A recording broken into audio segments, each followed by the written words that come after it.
anketimet vazhdueshme dhe vazhdimisht dim çfarë mendojnë njerëzit për temat, për shqetësimet, edhe në një farë mënyre dim edhe si ti interpretojmë.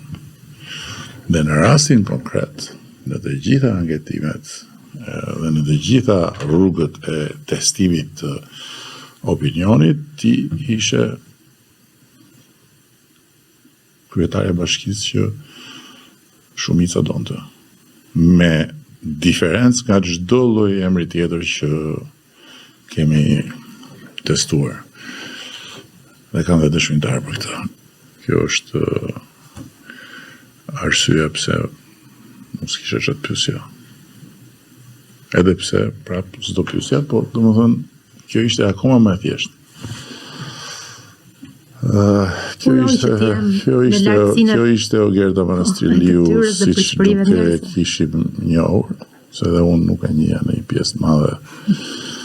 Por për mua që e njoh gjithsesi, asgjë nuk ishte jashtë parashikimit, që nga korridoret edhe kurioziteti për dinamikën e vallëzimit, për dinamikën e punës në teatrin e operës, tek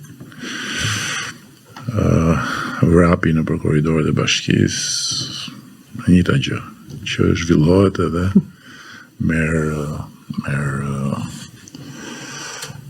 formën sipas eksperiencës patjetër. Dhe besoj që Tirana do ketë jo vetëm të parën grua kryetare bashkie në historinë e vet, por një kryetare bashkie që nuk do të mbetet jashtë atij grupi njerëzish që në këtë qytet kanë bërë histori.